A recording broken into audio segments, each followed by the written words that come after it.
ಮುಂದುವರಿದ ಭಾಗ. ಧನ್ವಿಯ ಮಾತು ಕೇಳಿ ಸೃಷ್ಟಿಯವರು ನಕ್ಕರು ಮತ್ತು ಮತ್ತೊಮ್ಮೆ ಅವಳ ಮುಖವನ್ನು ತನ್ನ ಕೈಗಳಲ್ಲಿ ಹಿಡಿದು ಅವಳ ಹಣೆಯನ್ನು ಮುತ್ತಿಟ್ಟರು. ಧನ್ವಿ ಈಗ ಸ್ವಲ್ಪ ಸ್ವಲ್ಪ ನಗುತ್ತಾ ತನ್ನ ಕೋಣೆಯ ಕಡೆಗೆ ನಡೆದಳು. ಸೃಷ್ಟಿಯವರು ಅಲ್ಲಿಂದ ತನ್ನ ಕೋಣೆಗೆ ಹೋದರು. ಧ್ರುವ ಒಳಗಿನಿಂದ ಬಾಗಿಲನ್ನು ಲಾಕ್ ಮಾಡಿಕೊಂಡಿದ್ದಾನೆ ಎಂದು ಅವಳಿಗೆ ತಿಳಿದಿರಲಿಲ್ಲ. ಧ್ರುವ ಈಗಲೂ ಎದುರಿನ LED ಪರದೆಯ ಮೇಲೆ ಆಕ್ಷನ್ ವೆಬ್ ಸರಣಿಯನ್ನು ನೋಡುತ್ತಿದ್ದನು. ಮತ್ತು ಇನ್ನೊಂದೆಡೆ ಧನ್ವಿ ಬಾಗಿಲ ಬಳಿ ಬಂದು ನಿಂತಳು. ಅವಳು ಬಾಗಿಲು ತೆರೆಯಲು ಬಯಸಿದಾಗ ಬಾಗಿಲು ತೆರೆಯಲೇ ಇಲ್ಲ. ಅದು ಲಾಕ್ ಆಗಿದೆ ಎಂದು ಅವಳಿಗೆ ತಿಳಿಯಿತು. ಅವಳು ತಿರುಗಿ ಸೃಷ್ಟಿಯವರ ಕಡೆಗೆ ನೋಡಿದಳು. ಅವರು ಈಗಾಗಲೇ ತನ್ನ ಕೋಣೆಗೆ ಹೋಗಿದ್ದರು. ಈಗ ಅವಳಿಗೆ ಸೃಷ್ಟಿಯವರ ಬಳಿ ಹಿಂತಿರುಗಲು ಮತ್ತು ಅವರ ಕೋಣೆಯಲ್ಲಿ ವಿಶ್ರಾಂತಿ ಪಡೆಯಲು ಅವಕಾಶ ಇರಲಿಲ್ಲ. ಅವಳು ಕೋಣೆಯ ಬಾಗಿಲನ್ನು ಮೆಲ್ಲಗೆ ತಟ್ಟಿದಳು. ಅದೇ ಸಮಯದಲ್ಲಿ ಆ ಸಣ್ಣ ಶಬ್ದದಿಂದ ಧ್ರುವನ ಕಣ್ಣುಗಳು ಬಾಗಿಲಿನ ಕಡೆಗೆ ತಿರುಗಿದವು. ಧನ್ವಿ ನಿಧಾನವಾಗಿ ಕೇಳಿ ಎಂದು ಹೇಳಿದಳು. ಇದನ್ನು ಕೇಳಿದ ಧ್ರುವನ ಮುಖದ ಮೇಲೆ ಒಂದು ವಕ್ರ ನಗು ಮೂಡಿತು. ಧನ್ವಿ ಇನ್ನೊಮ್ಮೆ ಕೇಳಿ, ಬಾಗಿಲು ತೆರೆಯಿರಿ, ನಾನು ಹೊರಗೆ ನಿಂತಿದ್ದೇನೆ ಎಂದು ಹೇಳಿದಳು. ಅವಳ ಮಾತನ್ನು ಕೇಳಿ ಧ್ರುವ ಬಾಗಿಲು ತೆರೆಯದೆ ಬದಲಿಗೆ ಎದುರಿನ LED ಪರದೆಯ ಕಡೆ ನೋಡುತ್ತಾ ರಿಮೋಟ್ನ ಬಟನ್ಗಳನ್ನು ಒತ್ತಿ ಶಬ್ದವನ್ನು ಇನ್ನೂ ಹೆಚ್ಚಿಸಿದನು. ಆ ಶಬ್ದವು ಧನ್ವಿಯ ಕಿವಿಗೆ ಬಿದ್ದಾಗ ಧನ್ವಿ ಮುಖ ಸಿಂಡರಿಸುತ್ತಾ, ನನ್ನ ಬಳೆಗಳ ಸದ್ದು ಇವರಿಗೆ ಚುಚ್ಚುತ್ತಿತ್ತು ಮತ್ತು ಈಗ ಇವರು ಇಷ್ಟು ಜೋರಾಗಿ TV ನೋಡುತ್ತಿದ್ದಾರೆ. ಇವರ ಕಿವಿಗೆ ನೋವಾಗುತ್ತಿಲ್ಲವೇ? ಅವಳು ಇನ್ನೊಮ್ಮೆ ಬಾಗಿಲು ತಟ್ಟಿ ಹೇಳಿದಳು, ಕೇಳಿ, ದಯವಿಟ್ಟು ಬಾಗಿಲು ತೆರೆಯಿರಿ, ನನಗೆ ನಿಮ್ಮೊಂದಿಗೆ ಏನು ಹೇಳಬೇಕು ಎಂದು ಹೇಳಿದಳು. ಅವಳ ಮಾತನ್ನು ಕೇಳಿ ಈಗ ಧ್ರುವನ ಕಣ್ಣುಗಳು ಬಾಗಿಲಿನ ಮೇಲೆ ಇನ್ನಷ್ಟು ಕೇಂದ್ರೀಕೃತವಾಗಿತ್ತು. ಧ್ರುವ ತನ್ನ ಮುಖವನ್ನು LED ಕಡೆಗೆ ಇಟ್ಟಿದ್ದನು. ಪದೇ ಪದೇ ಬಾಗಿಲು ತಟ್ಟುತ್ತಿತ್ತು, ಆದರೆ ಧ್ರುವ ಬಾಗಿಲು ತೆರೆಯಲಿಲ್ಲ. ಸುಮಾರು 15-20 ನಿಮಿಷಗಳು ಹೀಗೆಯೇ ನಡೆಯಿತು. ಧನ್ವಿ ಎಲ್ಲರ ಗಮನವನ್ನು ಬೇರೆಡೆ ಸೆಳೆಯದಂತೆ ಹೆಚ್ಚು ಜೋರಾಗಿ ಬಡಿಯುತ್ತಿರಲಿಲ್ಲ. ಅವಳು ಬೇರೆಯವರಿಗೆ ತೊಂದರೆ ಕೊಡಲು ಬಯಸುತ್ತಿರಲಿಲ್ಲ. ಆದರೆ ಅವಳು ಯಾವ ರೀತಿ ಬಾಗಿಲು ತಟ್ಟುತ್ತಿದ್ದಳೋ ಒಳಗಿನಿಂದ ಧ್ರುವನಿಗೆ ಆ ಸದ್ದು ನಿರಂತರವಾಗಿ ಕೇಳುತ್ತಿತ್ತು. ಆದರೆ ಅವನು ತನ್ನ ಸ್ಥಳದಿಂದ ಏಳಲೂ ಇಲ್ಲ, TVಯ ಶಬ್ದವನ್ನು ಕಡಿಮೆ ಮಾಡಲಿಲ್ಲ. ಸುಮಾರು 1 ಗಂಟೆಯ ನಂತರ ಎಲ್ಲವೂ ಸಂಪೂರ್ಣವಾಗಿ ಶಾಂತವಾಗಿದೆ ಎಂದು ಖಚಿತವಾದಾಗ ಧ್ರುವ ತನ್ನ ಸ್ಥಳದಿಂದ ಎದ್ದನು. ಬಹುಶಃ ಧನ್ವಿ ಅಲ್ಲಿಂದ ಹೋಗಿದ್ದಾಳೆ ಎಂದು ಅವನಿಗೆ ಅನಿಸಿತು. ತನ್ನನ್ನು ಸಮಾಧಾನಪಡಿಸುವ ಬದಲು ಧನ್ವಿ ನಿಜವಾಗಿಯೂ ಅಲ್ಲಿಂದ ಹೋದಳು ಎಂದು ಯೋಚಿಸಿ ಅವನ ಮುಖದ ಮೇಲೆ ಈಗ ಸ್ವಲ್ಪ ಕೋಪ ಕಾಣುತ್ತಿತ್ತು. ಈ ಮಾತನ್ನು ಧ್ರುವ ರಾಣ ಹೇಗೆ ತಾನೇ ಸಹಿಸಬಲ್ಲನು? ಕೋಪದಿಂದ ತನ್ನ ಮುಖವನ್ನು ಮಾಡಿಕೊಂಡು ಅವನು ಬಾಗಿಲು ತೆರೆದು ಹೊರಗೆ ಬಂದಾಗ ಮುಂದಿನ ಕ್ಷಣವೇ ಆಶ್ಚರ್ಯಗೊಂಡನು. ಏಕೆಂದರೆ ಕೆಳಗೆ ನೆಲದ ಮೇಲೆ ಧನ್ವಿ ಬಾಗಿಲಿಗೆ ಹೊರಗೆ ಕುಳಿತಿದ್ದಳು ಮತ್ತು ಬಾಗಿಲು ತೆರೆದ ತಕ್ಷಣ ಅವಳು ಒಳಗೆ ಉರುಳಿದಳು. ಧ್ರುವ ಅವಳನ್ನು ಗಾಢವಾಗಿ ನೋಡಿದನು ಮತ್ತು ನಂತರ ತನ್ನ ಕಣ್ಣುಗಳನ್ನು ಅತ್ತ ಇದ್ದ ತಿರುಗಿಸಿದನು. ದೂರದವರೆಗೂ ಯಾರೂ ಅವನಿಗೆ ಕಾಣಿಸಲಿಲ್ಲ. ಧನ್ವಿಯನ್ನು ನೋಡಿದಾಗ ಅವನಿಗೆ ಇನ್ನಷ್ಟು ವಿಚಿತ್ರವೆನಿಸಿತು. ಅವಳ ಮುಖ ಸಂಪೂರ್ಣವಾಗಿ ಇಳಿದಿತ್ತು ಮತ್ತು ಕೆನ್ನೆಗಳ ಮೇಲೆ ಕಣ್ಣೀರಿನ ಗುರುತುಗಳು ಸ್ಪಷ್ಟವಾಗಿ ಕಾಣಿಸುತ್ತಿದ್ದವು. ಒಂದು ಕ್ಷಣ ಧ್ರುವ ಅವಳನ್ನು ನಿರ್ಲಕ್ಷಿಸಿ ಹೊರಗೆ ಹೋಗಲು ಪ್ರಾರಂಭಿಸಿದನು. ಆದರೆ ನಂತರ ಏನೋ ಯೋಚಿಸಿ ಅವನು ನಿಂತನು ಮತ್ತು ಮುಂದಿನ ಕ್ಷಣವೇ ಅವನು ಕೆಳಗೆ ಬಾಗಿದನು. ಅವನು ಧನ್ವಿಯನ್ನು ತನ್ನ ಮಡಿಲಿನಲ್ಲಿ ಎತ್ತಿಕೊಂಡಾಗ ನಿದ್ರೆಯಲ್ಲಿಯೇ ಧನ್ವಿ ಮುಖ ಸಿಂಡರಿಸುತ್ತಾ, ನೀವು ತುಂಬ ಹುಳಿಯಾಗಿದ್ದೀರಿ, ಕೇಳಿ, ತುಂಬಾನೇ ಹುಳಿ. ನನಗೆ ನಿಮ್ಮೊಂದಿಗೆ ಯಾವುದೇ ಮಾತುಕತೆ ಬೇಕಿಲ್ಲ. ನಿಮಗೆ ಕೋತಿತರ ಮುಖ ಮಾಡೋಕ್ಕೆ ಬರುತ್ತಲ್ಲ, ಹಾಗಾದರೆ ನಾನು ಕೂಡ ಈಗ ನಿಮ್ಮೊಂದಿಗೆ ಮುನಿಸಿಕೊಂಡು ತೋರಿಸುತ್ತೇನೆ. ನಾನು ಹೇಗೆ ನಿಮ್ಮನ್ನು ನನ್ನ ತಾಳಕ್ಕೆ ತಕ್ಕಂತೆ ಕುಣಿಯುವಂತೆ ಮಾಡುತ್ತೇನೆ ನೋಡಿ ಎಂದಳು. ಅವಳ ಮಾತನ್ನು ಕೇಳಿ ಧ್ರುವ ಅವಳನ್ನೇ ನೋಡುತ್ತಾ ನಿಂತು ಬಿಟ್ಟನು. ಅವನು ಧನ್ವಿಯನ್ನು ಹಾಸಿಗೆಯ ಮೇಲೆ ಮಲಗಿಸಿದನು ಮತ್ತು ನಂತರ ಓರೆ ನೋಟದಿಂದ ಅವಳನ್ನು ನೋಡುತ್ತಾ, ನನ್ನನ್ನು ಬೆರಳುಗಳ ಮೇಲೆ ಕುಣಿಸುವ ಆಸೆ ಇದೆಯಲ್ಲ ನಿನಗೆ, ಚಿಂತಿಸಬೇಡ, ನಿನ್ನ ಈ ಆಸೆಯನ್ನು ನಾನು ಚೆನ್ನಾಗಿ ಪೂರೈಸುತ್ತೇನೆ. ಇದನ್ನು ಹೇಳಿ ಅವನು ಅವಳನ್ನು ಪಿಶಾಚಿ ದೃಷ್ಟಿಯಿಂದ ನೋಡುತ್ತಾ ಹಿಂದಕ್ಕೆ ಸರಿದನು. ಅವನಿಗೆ ಜಿಮ್ಗೆ ಹೋಗುವ ಸಮಯವಾಗಿತ್ತು. ಅವನು ಸ್ನಾನಗೃಹಕ್ಕೆ ಹೋಗಿ ತನ್ನ ಬಟ್ಟೆಗಳನ್ನು ಬದಲಾಯಿಸಿ ಮತ್ತು ನಂತರ ನೇರವಾಗಿ ಕೋಣೆಯಿಂದ ಹೊರಗೆ ಹೋಗಿ ಜಿಮ್ಗೆ ಹೋದನು. ಅವನು ಹೋದ ನಂತರವೂ ಧನ್ವಿ ಗಾಢ ನಿದ್ರೆಯಲ್ಲಿ ಹಾಸಿಗೆಯ ಮೇಲೆ ಮಲಗಿದ್ದಳು. ಒಂದು ಕಡೆ ಧ್ರುವನಿಂದಾಗಿ ಅವಳ ನಿದ್ರೆ ಈಗಾಗಲೇ ಹಾಳಾಗಿತ್ತು ಮತ್ತು ಇನ್ನೊಂದು ಕಡೆ ಅವಳು ಇಂದು 3 ಗಂಟೆಗೆ ಎದ್ದಿದ್ದಳು. ಆದ್ದರಿಂದ ಅವಳಿಗೆ ಈಗ ತುಂಬ ನಿದ್ರೆ ಬರುತ್ತಿತ್ತು. ಯಾವಾಗ ನಿದ್ರಿಸುತ್ತಾ 9 ಗಂಟೆ ಆಯಿತು ಎಂದು ಅವಳಿಗೆ ಗೊತ್ತಾಗಲೇ ಇಲ್ಲ. 9 ಗಂಟೆಗೆ ಅವಳ ಕಣ್ಣು ತೆರೆಯುತ್ತಿದ್ದಂತೆ ಅವಳು ತಕ್ಷಣ ತಳಮಳಿಸಿ ತನ್ನ ಜಾಗದಲ್ಲಿ ಕುಳಿತಳು. ಹೇಳಿದ ಕಾರಣ ಅವಳ ಬಳೆಗಳು ಜೋರಾಗಿ ಸದ್ದು ಮಾಡಿದವು. ಆದರೆ ಮುಂದಿನ ಕ್ಷಣವೇ ಅವಳು ಮತ್ತೆ ಸದ್ದು ಬರದಿರಲಿ ಎಂದು ಅವುಗಳ ಮೇಲೆ ತನ್ನ ಕೈ ಇಟ್ಟಳು. ಅವಳ ಕಣ್ಣುಗಳು ಈಗ ಅತ್ತ ಇತ್ತ ಸುತ್ತುತ್ತಿದ್ದವು. ಕೋಣೆಯಲ್ಲಿ ಎಲ್ಲೂ ಕಾಣದಿದ್ದ ಧ್ರುವನನ್ನು ಅವಳು ಹುಡುಕುತ್ತಿದ್ದಳು. ಅವಳು ತನ್ನ ದುಪ್ಪಟ್ಟವನ್ನು ಬಳೆಗಳ ಮೇಲೆ ಸುತ್ತಿ ಹಾಸಿಗೆಯಿಂದ ಎದ್ದು ವಾಶ್ರೂಮ್ ಮತ್ತು ಬಾಲ್ಕನಿ 2 ಕಡೆಗಳಲ್ಲಿ ಪರಿಶೀಲಿಸಿದಳು. ನಂತರ ತನ್ನಷ್ಟಕ್ಕೆ ತಾನೇ ಹೇಳಿಕೊಂಡಳು, ನಾನು ಬಾಗಿಲಿಗೆ ಹೊರಗೆ ಕುಳಿತಿದ್ದೆ. ಬಹುಶಃ ಅಲ್ಲೇ ಕುಳಿತು ನನಗೆ ನಿದ್ರೆ ಬಂದಿರಬೇಕು ಮತ್ತು ಇವರು ನನ್ನನ್ನು ಮಡಿಲಿನಲ್ಲಿ ಎತ್ತಿಕೊಂಡು ಹಾಸಿಗೆಯ ಮೇಲೆ ಮಲಗಿಸಿರಬೇಕು. ಇದನ್ನು ಹೇಳುತ್ತಾ ಅವಳು ನಗತೊಡಗಿದಳು. ಧ್ರುವ ತನ್ನನ್ನು ಮಡಿಲಿನಲ್ಲಿ ಎತ್ತಿಕೊಂಡಿದ್ದಾನೆ ಎಂದು ಯೋಚಿಸುವುದೇ ಅವಳ ಹೃದಯದಲ್ಲಿ ಒಂದು ವಿಭಿನ್ನವಾದ ರೋಮಾಂಚನವನ್ನು ಮೂಡಿಸುತ್ತಿತ್ತು. ಅವಳ ಮುಖದ ಕಾಂತಿ ನೋಡುವಂತಿತ್ತು. ಆದರೆ ಮುಂದಿನ ಕ್ಷಣವೇ ಅವಳ ಮುಖವು ದುಃಖಿತವಾಯಿತು. ಅವಳು ಬೇಗನೆ ಹೇಳಿದಳು, ಆದರೆ ಇವರು ಆಫೀಸಿಗೆ ಹೋಗಿದ್ದಾರೆ. ಗೊತ್ತಿಲ್ಲ ಈಗ ರಾತ್ರಿ ಬರುತ್ತಾರೋ ಇಲ್ಲವೋ. ಇವರ ಕೋಪವನ್ನು ಹೇಗೆ ಶಾಂತಗೊಳಿಸಲಿ? ಕೋಪದಲ್ಲಿ ಜ್ವಾಲಾಮುಖಿಯಾಗಿ ತಿರುಗಾಡುತ್ತಿರಬಹುದು. ಆಫೀಸಿಗೆ ಹೋದರೆ ಇನ್ನಷ್ಟು ಕೋಪ ಮಾಡಿಕೊಳ್ಳುತ್ತಾರೆ. ಆದರೆ ಈಗ ನಾನು ಇವರನ್ನು ಹೇಗೆ ಸಮಾಧಾನಪಡಿಸಲಿ? ಇದನ್ನು ಹೇಳುತ್ತಾ ಅವಳು ಧ್ರುವನನ್ನು ಹೇಗೆ ಸಮಾಧಾನಪಡಿಸುವುದೆಂದು ಯೋಚಿಸುತ್ತಿದ್ದಳು. ಆದರೆ ಅವಳ ಮನಸ್ಸಿಗೆ ಬಂದ ವಿಧಾನವನ್ನು ಚೆನ್ನಾಗಿ ಯೋಚಿಸಿದ ನಂತರ ಅವಳು ತಕ್ಷಣ ಹೆದರುತ್ತಿದ್ದಳು. ಧ್ರುವನೊಂದಿಗೆ ಜಗಳವಾಡಿ ಅವನಿಗೆ ಇನ್ನೂ ಹೆಚ್ಚು ಕೋಪ ತರಿಸಲು ಅವಳು ಇಷ್ಟಪಡಲಿಲ್ಲ. ತನ್ನ ಮೊದಲ ಕರ್ವಾ ಚೌತನ್ನು ಅವಳು ಸುಮ್ಮನೆ ಕಳೆದುಕೊಳ್ಳಲು ಬಯಸಲಿಲ್ಲ. ಆದರೆ ಅವಳ ಚಿಕ್ಕ ಬುದ್ಧಿಯಲ್ಲಿ ಯಾವುದೇ ಉಪಾಯ ಹೊಳೆಯುತ್ತಿರಲಿಲ್ಲ. ಆದ್ದರಿಂದ ಅವಳು ಸೃಷ್ಟಿಯವರ ಬಗ್ಗೆ ಯೋಚಿಸಲು ಪ್ರಾರಂಭಿಸಿದಳು. ಧ್ರುವ ಸೃಷ್ಟಿಯವರ ಮಗನಾಗಿದ್ದರಿಂದ ಅವನನ್ನು ಸಮಾಧಾನಪಡಿಸುವ ವಿಧಾನಗಳನ್ನು ಸೃಷ್ಟಿಯವರೇ ಹೇಳಬೇಕಿತ್ತು. ಬರುತ್ತಿದ್ದೇನೆ ಅತ್ತೆ. ಈಗ ಆ ನಿಂಬೆಯನ್ನು ಹುಳಿಯಿಂದ ಸಿಹಿಯನ್ನಾಗಿ ಮಾಡುವುದು ಹೇಗೆ ಎಂದು ನೀವೇ ನನಗೆ ಹೇಳಬೇಕು. ಇದನ್ನು ಹೇಳಿ ಅವಳು ವಾಶ್ರೂಮ್ಗೆ ಹೋದಳು. ಇನ್ನೊಂದೆಡೆ ಸುಮಾರು 11 ಗಂಟೆಗೆ ಧ್ರುವ ತನ್ನ ಕಚೇರಿಯಲ್ಲಿ ತನ್ನ ಕುರ್ಚಿಯ ಮೇಲೆ ಕುಳಿತಿದ್ದನು. ಆಗ ಅವನ ಸಹಾಯಕಿ ಮೀನಾಕ್ಷಿ ಮೆಲ್ಲಗೆ ಬಾಗಿಲು ತಟ್ಟಿ ಒಳಗೆ ಬಂದಳು. ಅವಳ ಕೈಯಲ್ಲಿ ಒಂದು ತಟ್ಟೆಯಲ್ಲಿ ಒಂದು ಕಪ್ಪು ಇತ್ತು. ವಾಸ್ತವವಾಗಿ ಧ್ರುವ ಯಾವಾಗ ಆಫೀಸಿಗೆ ಬಂದರೂ ಸುಮಾರು 11 ಗಂಟೆಯ ಸುಮಾರಿಗೆ ಬ್ಲ್ಯಾಕ್ ಕಾಫಿ ಕುಡಿಯುತ್ತಿದ್ದನು ಮತ್ತು ಅವನ ಸಹಾಯಕಿ ಅದೇ ಬ್ಲ್ಯಾಕ್ ಕಾಫಿಯನ್ನು ತಂದಿದ್ದಳು. ಆದರೆ ಅವಳು ಆ ಬ್ಲ್ಯಾಕ್ ಕಾಫಿಯನ್ನು ಟೇಬಲ್ ಮೇಲೆ ಇಡುತ್ತಿದ್ದಂತೆ ಧ್ರುವ ಅವಳನ್ನು ಗಾಢವಾಗಿ ನೋಡಿ, ಬೇಡ, ಇದನ್ನು ವಾಪಸ್ ತೆಗೆದುಕೊಂಡು ಹೋಗು ಎಂದು ಹೇಳಿದನು. ಆ ಸಹಾಯಕಿ ಮೀನಾಕ್ಷಿ ಆಶ್ಚರ್ಯದಿಂದ ಅವನ ಕಡೆಗೆ ನೋಡುತ್ತಾ, ಆದರೆ ನೀವು ಇದನ್ನು ಪ್ರತಿದಿನ ಕುಡಿಯುತ್ತೀರಲ್ಲ ಸರ್ ಎಂದು ಹೇಳಿದಳು. ಧ್ರುವ ಕೋಪದಿಂದ ಇದನ್ನು ತೆಗೆದುಕೋ ಮತ್ತು ಇಲ್ಲಿಂದ ಹೋಗು ಎಂದು ಹೇಳಿದನು. ಅವನ ಮಾತಿಗೆ ಮೀನಾಕ್ಷಿ ಬೇಗನೆ ಆ ತಟ್ಟೆಯನ್ನು ತೆಗೆದುಕೊಂಡು ತಕ್ಷಣ ಅಲ್ಲಿಂದ ಹೊರಟು ಹೋದಳು. ಮೀನಾಕ್ಷಿ ಆ ಬ್ಲ್ಯಾಕ್ ಕಾಫಿಯನ್ನು ತೆಗೆದುಕೊಂಡು ಹೊರಗೆ ಬರುತ್ತಿದ್ದಂತೆ ರಿಸೆಪ್ಷನ್ ಕೌಂಟರ್ನಲ್ಲಿ ನಿಂತಿದ್ದ ನಿಶಾ ಅವಳ ಕಡೆಗೆ ನೋಡಿ ಆಶ್ಚರ್ಯದಿಂದ, ಏನಾಯಿತು? ಇಂದು ಸರ್ ಬ್ಲ್ಯಾಕ್ ಕಾಫಿಯನ್ನು ಕುಡಿಯಲಿಲ್ಲವೇ? ಬ್ಲ್ಯಾಕ್ ಕಾಫಿ ಅವರಿಗೆ ಅಭ್ಯಾಸವಲ್ಲವೇ? ಈ ಸಮಯದಲ್ಲಿ ಅವರು ತಪ್ಪದೇ ಕುಡಿಯುತ್ತಾರಲ್ಲ ಎಂದು ಹೇಳಿದಳು. ಮೀನಾಕ್ಷಿ ಮುಖ ಸಿಂಡರಿಸುತ್ತಾ, ಆದರೆ ಕುಡಿಯುತ್ತಿಲ್ಲ ಅಂದರೆ ಬಲವಂತವಾಗಿ ಕುಡಿಸಬೇಕೇ ಎಂದು ಹೇಳಿದಳು. ನಿಶಾ ನಕ್ಕು, ನಿನ್ನೊಳಗೆ ಈ ಧ್ರುವ ರಾಣನ ಭೂತ ಏಕೆ ಬರುತ್ತಿದೆ? ನೀನು ಏಕೆ ಉದ್ವೇಗಗೊಳ್ಳುತ್ತಿದ್ದೀಯಾ? ಸರ್ ಏನಾದರೂ ಹೇಳಿದರೆ ಎಂದು ಹೇಳಿದಳು. ಮೀನಾಕ್ಷಿ ಕೋಪದಿಂದ, ನಾನು ಅವರಿಗೆ ಬ್ಲ್ಯಾಕ್ ಕಾಫಿ ಕೊಡಲು ಹೋಗಿದ್ದೆ, ಆದರೆ ಅವರು ನಿರಾಕರಿಸಿದರು. ಹಾಗಾಗಿ ನಾನು ಇಷ್ಟೇ ಕೇಳಿದೆ. ನೀವು ಪ್ರತಿದಿನ ಕುಡಿಯುತ್ತೀರಿ, ಇಂದು ಏಕೆ ಕುಡಿಯುವುದಿಲ್ಲ?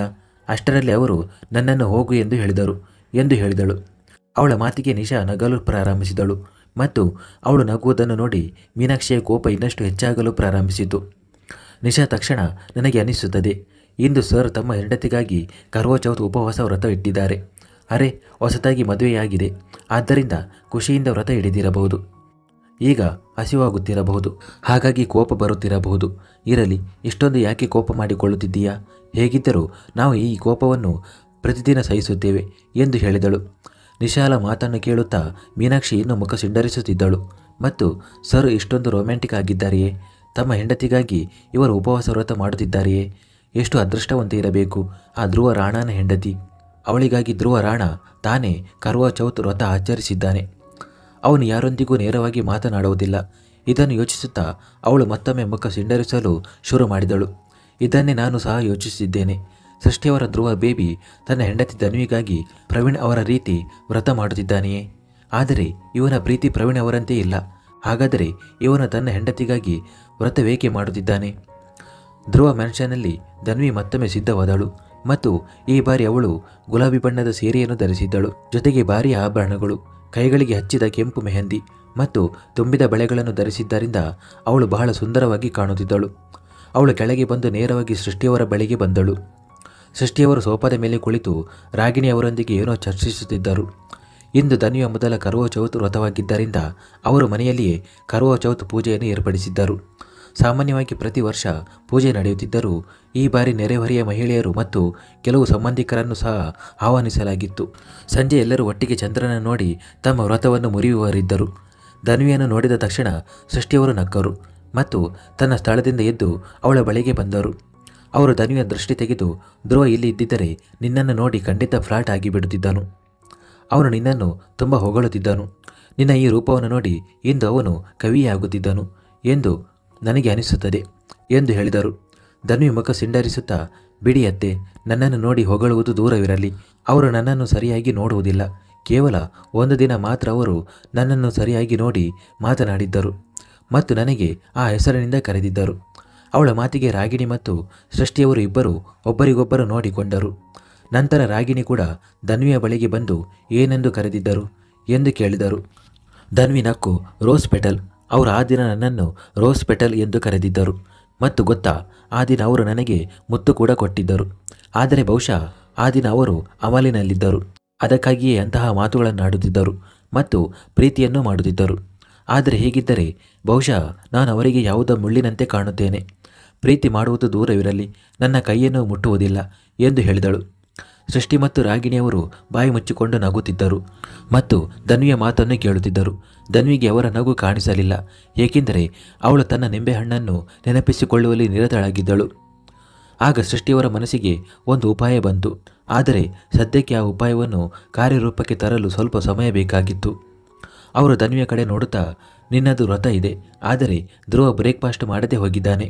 ಹೌದು, ಬೆಳಿಗ್ಗೆ ಉಪಹಾರದ ಸಮಯದಲ್ಲಿ ತಿಂದಿದ್ದನು, ಆದರೆ ಅಷ್ಟೇನೂ ತಿಂದಿರಲಿಲ್ಲ. ನೀನು ಒಂದು ಕೆಲಸ ಮಾಡು, ನೀನು ಅವನಿಗೆ ಇಂದು ಊಟ ತೆಗೆದುಕೊಂಡು ಹೋಗು ಎಂದು ಹೇಳಿದರು. ಧನ್ವಿ ಬೇಗನೆ, ಸಾಕಪ್ಪ ಸಾಕು, ನಾನು ಹೋಗುವುದಿಲ್ಲ. ನಾನು ಅವರಿಗೆ ಊಟ ತೆಗೆದುಕೊಂಡು ಹೋದರೆ ಅವರು ಇಂದು ಸಹ ಆ ಟಿಫಿನನ್ನು ಯಾರಾದರೂ ಪಿಯನ್ಗೆ ಕೊಟ್ಟು ನನಗೆ 4 ಮಾತು ಹೇಳಿ ವಾಪಸ್ಸು ಕಳುಹಿಸುತ್ತಾರೆ ಎಂದು ಹೇಳಿದಳು. ಅವಳ ಮಾತಿಗೆ ಸೃಷ್ಟಿಯವರು ಆಶ್ಚರ್ಯದಿಂದ, ಏನು, ಆ ದಿನ ನೀನು ಊಟ ತೆಗೆದುಕೊಂಡು ಧ್ರುವನ ಆಫೀಸಿಗೆ ಹೋದಾಗ ಅವನು ಆ ಊಟವನ್ನು ಪಿಯೋನ್ಗೆ ಕೊಟ್ಟು ಬಿಟ್ಟಿದ್ದಾನೆ ಎಂದು ಕೇಳಿದರು. ಧನ್ವಿ ಮುಗ್ಧತೆಯಿಂದ ತಲೆ ಅಲ್ಲಾಡಿಸಿದಳು.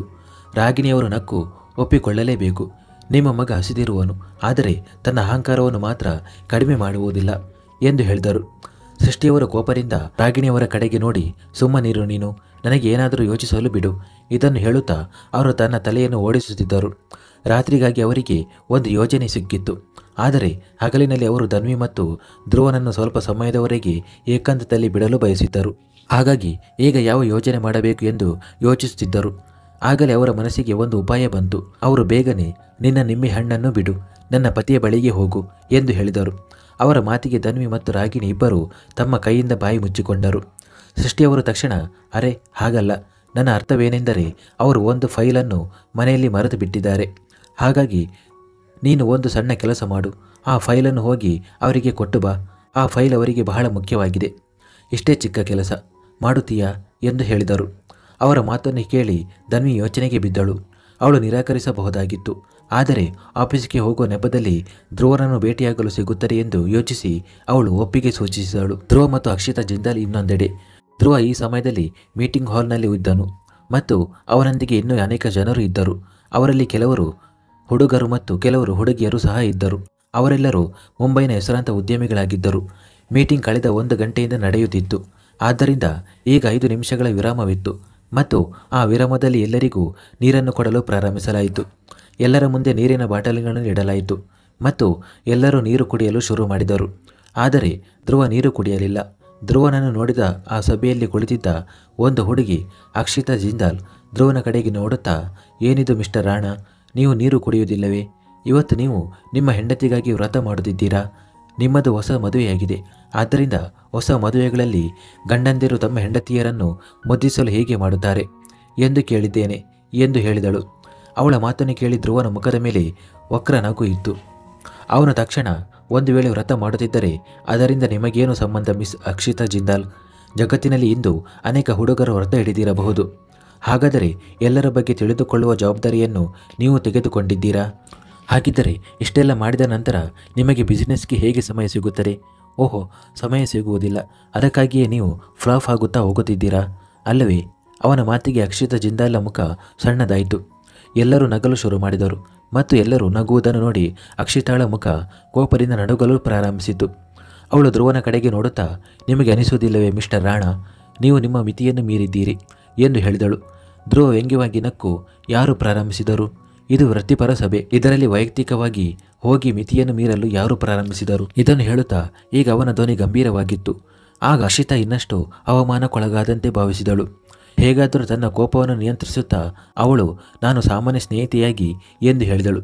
ಅವಳ ಮಾತು ಪೂರ್ಣಗೊಳ್ಳುವ ಮೊದಲು ಧ್ರುವ ಕೈ ತೋರಿಸಿ ಅವಳನ್ನು ತಡೆದು, ನೀವು ನನ್ನ ಸ್ನೇಹಿತೆ ಅಲ್ಲ ಮತ್ತು ಆಗಲು ಪ್ರಯತ್ನಿಸಬೇಡಿ. ನಾನು ಜನರಿಗೆ ಅವರ ಯೋಗ್ಯತೆ ತೋರಿಸಲು ಸಮಯ ತೆಗೆದುಕೊಳ್ಳುವುದಿಲ್ಲ ಮತ್ತು ಈ ಸಭೆಯ ವಿಷಯಕ್ಕೆ ಬಂದರೆ ಈಗ ನನಗೆ ಇದನ್ನು ಮುಂದುವರಿಸುವ ಮನಸ್ಸಿಲ್ಲ, ಕ್ಷಮಿಸಿ ಇದನ್ನು ಹೇಳಿ ಅವನು ತನ್ನ ಜಾಗದಿಂದ ಎದ್ದನು ಮತ್ತು ಮುಂದಿನ ಕ್ಷಣವೇ ಎದುರಿನ ಬಾಗಿಲಿನ ಕಡೆಗೆ ಹೆಜ್ಜೆ ಹಾಕಿದನು. ಬಾಗಿಲು ತೆರೆದು ಹೊರಗೆ ಬರಲು ಶುರು ಮಾಡುತ್ತಿದ್ದಂತೆಯೇ ಇದ್ದಕ್ಕಿದ್ದಂತೆ ಅವನು ಯಾರೊಂದಿಗೋ ಜೋರಾಗಿ ಡಿಕ್ಕಿ ಹೊಡೆದನು ಮತ್ತು ಅದು ಬೇರೆ ಯಾರೂ ಅಲ್ಲ, ಸ್ವತಃ ಧನ್ವಿಯಾಗಿದ್ದಳು. ತನ್ನ ಹಣೆಯ ಮೇಲೆ ಕೈ ಇಟ್ಟುಕೊಂಡು ಕೈಗಳನ್ನು ಉಜ್ಜುತ್ತಿದ್ದಳು. ಡಿಕ್ಕಿ ಹೊಡೆದ ಕಾರಣದಿಂದ ಅವಳಿಗೆ ತುಂಬ ನೋವಾಗುತ್ತಿತ್ತು. ಅವಳು ಯಾವುದೋ ಕಂಬಕ್ಕೆ ಡಿಕ್ಕಿ ಹೊಡೆದಂತೆ ಆಗಿತ್ತು. ಮುಂದುವರಿಯುವುದು.